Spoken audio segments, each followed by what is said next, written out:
Hello, I'm Carmen, and welcome to this week's Cooking with Carmen. As part of our mission to heal hunger, Operation Food Search teaches families how to cook delicious food on a budget. Thank you for joining for episode 16. Today's show will be highlighting the child nutrition programs at Operation Food Search.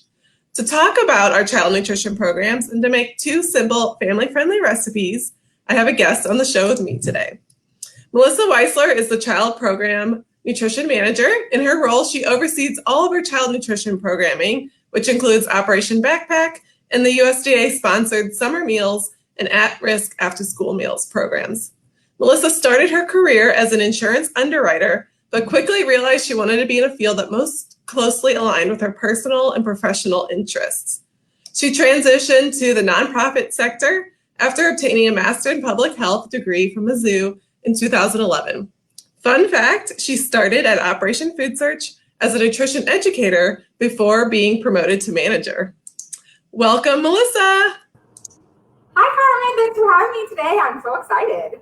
I'm so excited to have you on the show.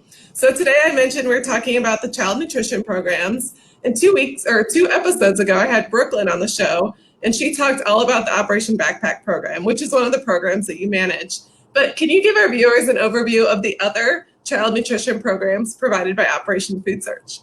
Yes, definitely. So in addition to Backpack, which a lot of people know about, we've done that for years and years, 2 of our newer programs are the Summer Meals Program and the After School Meal Program, both of which are reimbursable programs that we do under the USDA umbrella. So we do those in partnership with community organizations, and what we do is we give them the food, free of charge, of course, and then they can serve it to kids at their locations. So it's a great partnership with the community. So can you explain, how does this program work if children are in school virtually and they're not going to the school building or out in their communities each day? Yes, so that has made things a little bit complicated, as you might guess. Normally this time of year, we would be full steam in our after-school meal program, but like you said, kids aren't in the building. So after-school programs aren't really taking off. So fortunately, we are still operating the Summer Meals Program, which I know sounds crazy because it's fall, there's pumpkins, it's leaves, all of that. But the Summer Meals Program, even though it has that name, what it actually is the default program that can be used any time of year whenever there are emergency school closures. So back in March, when schools first closed because of COVID-19, we immediately launched into this style of programming, which lets us serve meals when kids can't get the meals that they normally get at school. So things are definitely different, but we figured out, kind of how to make it work regardless. So I have claimed that the word of the year is pivot, and you guys have definitely had to constantly pivot to provide meals during these crazy times. How long is the program going to last? Well, that's a great question. So we recently found out, thanks to some legislation passed by Congress, that we're going to be able to operate this all the way through the school year. Some of the kids are going back to school. They're going to be in the classroom at least part of the week, or at least some grade levels will be in the classroom. But this program is still there. It's still available for kids who can't go to school. And certainly parents who don't feel comfortable sending their kids to school will also be able to access the program. And the way that we do it, we try to make it as safe and, comforting and as contactless as possible by doing it through a curbside distribution model. So the greatest example is that we work with the St. Louis County Library, and they facilitate curbside distribution 3 times a week at 10 locations. It's really simple. You drive your car through, pop your trunk, they place meals inside of the trunk of your car. You don't have to talk to anybody, you don't have to touch anything. And they give you breakfast and lunch for 2 days at one time, so you don't have to even get out as much. So it's a really efficient way of getting food to kids when everybody's a little bit hesitant about going out in public. That's great that it's happening through the end of the school year, and it definitely seems very safe, just driving up, not really having to talk or interact with anybody, and getting multiple meals put in your trunk. Yeah. So is there anything else in that HEROES Act that impacts the population we serve? Yeah, so great question. So HEROES Act is the legislation that allowed the USDA to fund this program throughout the entire school year, and has done so, like I said, since March. But it also did a lot of things that will impact the clients we serve. Namely, it's going to increase TANF benefits.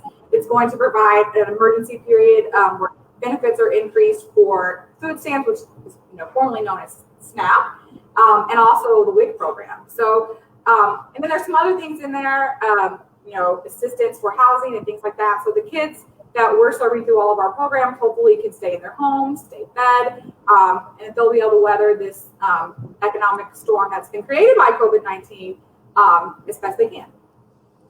Awesome. Well, thank you so much for sharing all the great information about the child nutrition programs. So since you are a guest on the Cooking with Carmen show, I can't have you on without cooking something. Sure. So can you share what 2 family recipes you're going to be making today?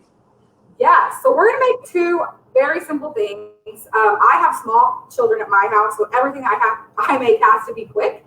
And the other thing about these recipes is, just like everyone, I've made a habit of going to the grocery store a lot less frequently than I used to. But these are also things that are pantry staples that you hopefully can just literally find in your cabinet and throw them together. So it's nothing complicated, all simple and easy.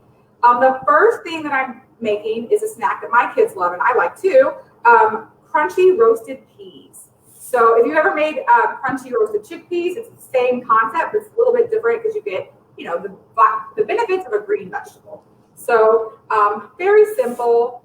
Start with frozen peas, and the key with the peas is that you want to make sure they're very dry. So drain them, rinse them and drain them, and make sure all the water's out. And if you need to blot with a paper towel, that's the key to getting these really crispy and crunchy in the ovens, making sure they're really dry. So green peas.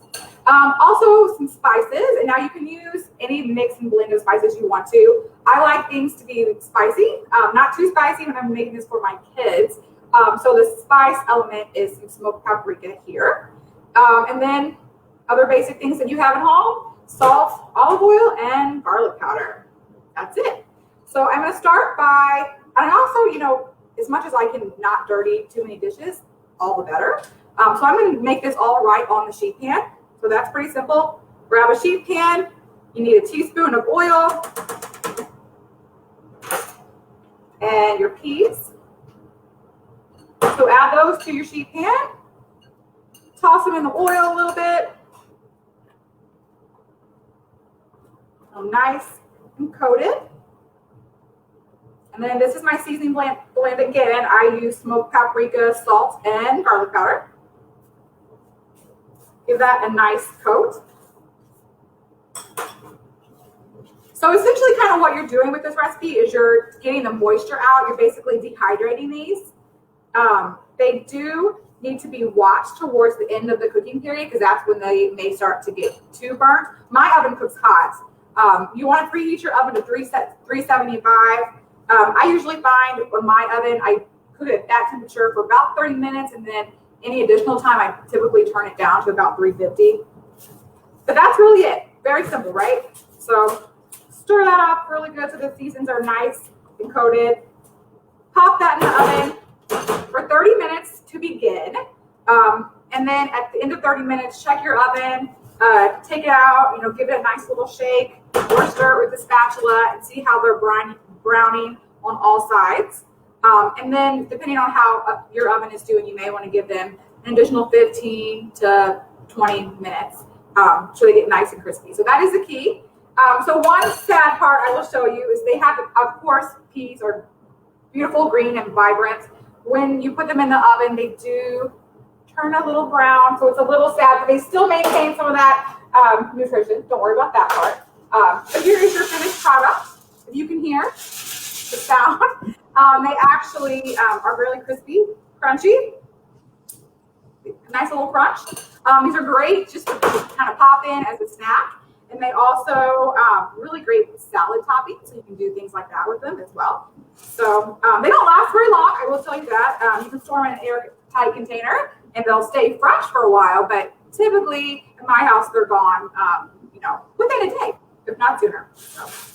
I can hear how crunchy they are. It sounds delicious. I love a good crunchy snack. Those remind me of like those wasabi peas that you can buy at the store. Have you done like other flavor variations? Yeah, so the sky is the limit with these for sure. Like I said, I like the smoky version, but another one that I really like, my kids aren't as much of a fan, but I love, is to do a little bit of curry powder and cayenne and really spice them up. So that's fun too. Wasabi is a great idea, which I have not tried, but I think that would be a good idea as well. So sky's the limit, really. If you want to just go plain Jane, salt and pepper is great too. Yeah, and I love that you mentioned they could go on a salad. That would be a really nice crunch instead of a crouton. I love it. Yeah, exactly. So your next recipe is for some cookies. I love that you're showing both a savory and a sweet snack because it's definitely key to have the variety. I love having both options. So I'm excited to see your second recipe come together. Yes, ma'am. So I mentioned that I have kids at home. My kids are smaller.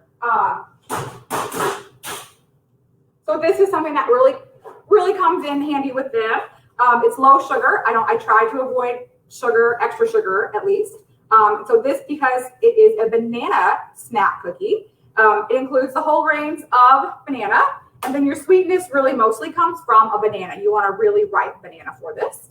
And then it does have some honey for a little added sweetness. And also the honey kind of helps hold them together. So it acts as a binder as well. It's not just about the sweetness. And then again, all very simple things that you probably have at home. One thing that I saw a lot during the pandemic is that a lot of people were making banana bread with all these leftover bananas that they bought. And this is kind of what we came up with in our house, because you can only eat so much banana bread. And with my kids, it's nice to have things that are on the go and bite size that they can just take and run around with. So we came up with cookies instead of banana bread all the time. So then other things, cinnamon for your flavor. And then this is something you may not have on hand, but I certainly would suggest investing in it. And you can use it in a lot of different recipes. But coconut oil, I think, is one of the things that makes this recipe taste so good, because it does impart a lot of flavor. And it kind of gives them just like a little bitty slight, like tropical feel a little bit. And so that is the coconut oil. And I have melted the coconut oil already so that it is liquid. It is a solid at room temperature because it is a saturated fat. And again, this one is really simple to come together as well. I do this with my 3-year-old. She loves this part. We need 1 banana. Like I said, the riper, the better. And just mash it with a fork. And this is a single recipe. It doesn't make a whole lot, which means that you can eat them all, within a couple days time. Which we like. But if you do have a lot of people at home, I recommend doubling it, doing the recipe with 2 bananas. So that's it. Mash your bananas. Super simple ingredients. I'm using rolled oats, the thick kind, not the instant kind. Gives it a little bit more depth to it. And then honey. You can also use maple syrup if you have that on hand. And coconut oil. I have not tried this with butter, but I'm sure you probably could, or vegetable or canola oil. And cinnamon. So just stir it together.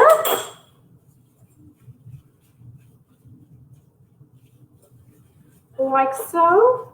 You could probably mush your bananas up a little bit better than I did, but you get the idea.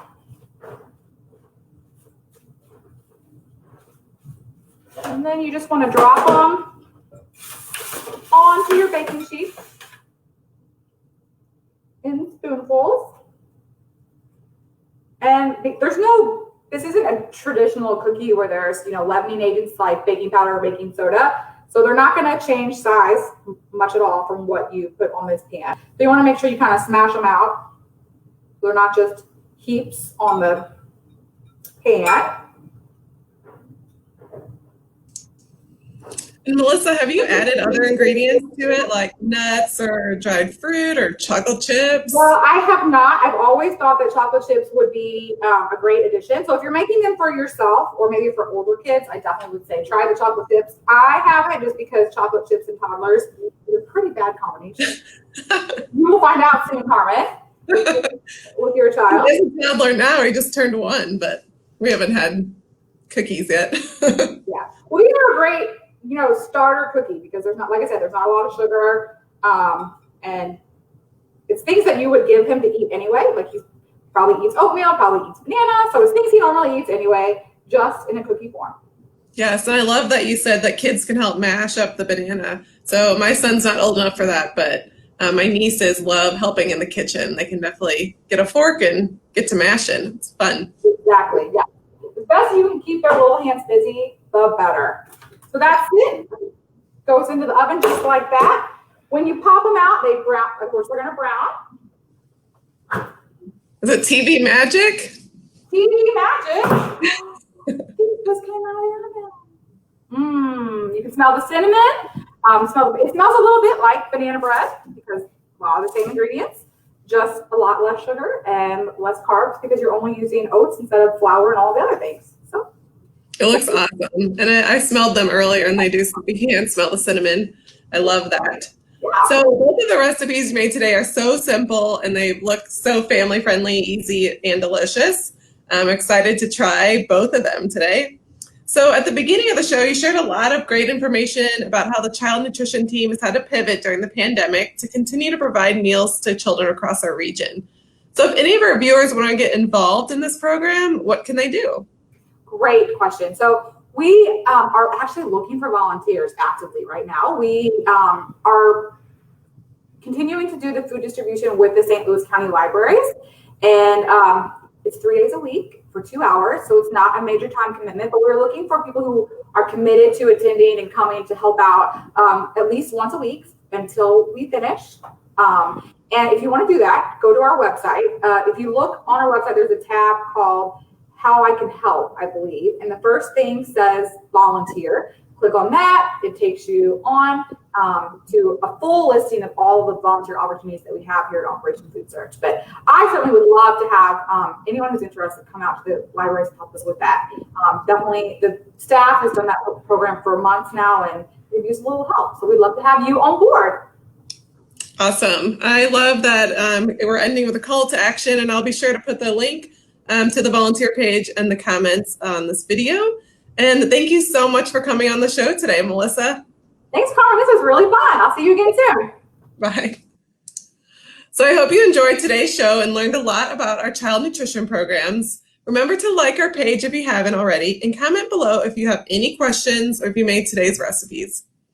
Visit our website to learn more about our work. And like Melissa said, if you'd like to help our child nutrition programs, we have some great volunteer opportunities on our website, and I will post the link in the comments of this video.